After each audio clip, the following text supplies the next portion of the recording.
Asteroid City is what you would expect from a Wes Anderson film in terms of storytelling, technical execution, or even a palette of excellent actors. But unfortunately, the movie lacks the charming and lovable characters and the overall efficiency of telling stories with minimalistic writing and screen time, causing an emotional detachment, leaving me without a grasp of what to do anything happening on the big screen. And just to be clear, I'm not bored or tired of Anderson's style. I actually enjoyed The French Dispatch and I still love Fantastic Mr. Fox. The movies of his always capture a very specific, almost fantasy-like picture of a universe I like to immerse myself in. This movie has very specific issues of its own, but the directing, the camera work, and the art design are not one of them. Going into details, the movie opens with making it clear that it is a story in a story. We have the bigger story, which follows the construction of a play, and the actors backstage during the performance of the play, and the smaller story, which is the play itself in action.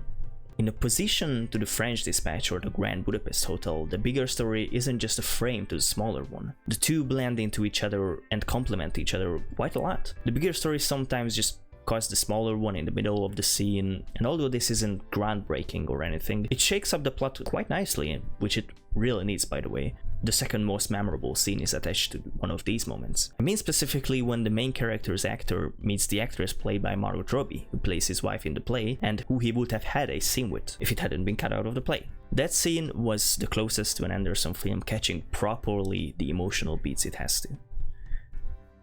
As I mentioned, this movie is packed with big names, but very few of them need to use their potential considering how little role they get or how unimpactful their role is. Willem Dafoe is literally just a play director's assistant with a few sentences. Tilda Swinton, Matt Dillon, Jeffrey Wright, Adrian Ruby and Steve Carell are really jokers, goofbumps. But you know what? It's probably not a sin to have great names play smaller roles. This is not something to get mad about and is a pretty common occurrence in other Anderson movies. It's really more about the specifics here, like how not funny this movie is and how hard it tries to be, or how these little roles in the narrative lack any influence. They don't affect the main storyline, that little that there is, and they certainly didn't affect me. For example, there was that one little love story between the local cowboy and the teacher. They showed a couple of scenes throughout the movie when the cowboy tried to impress the woman, and then they danced in the end. That's it. It was as dry as I wrote it down. Just incredibly unimpactful.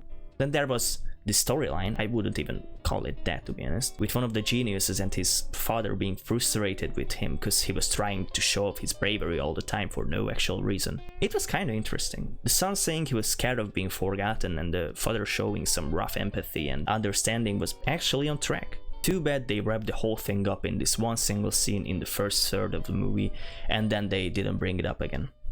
I also want to mention the conflict or the lack of conflict between the protagonist and Tom Hanks' character. It's pretty well established in the beginning, but it just fades with time alongside a lot of other things. Sure, it's brought up again at the end, but it's just not present throughout, and neither is any other conflict besides the part when the city gets locked down. And by that time, I was pretty worn out already. To be honest, the movie is pretty boring overall, and that is its biggest problem. But you know what? The main character dealing with grief, which is the main emotional theme in the movie, is relatively impactful, and the previously mentioned scene with Margot Robbie was climactic. I liked how even though the scene was outside of the action of the play, so basically backstage, we still learned about the characters of the play, earning a deeper understanding of their feelings and relationships alongside the actors playing them. It was something special, I really liked it. But I can't say this about the daughters of the dead wife. This sounds pretty rough probably.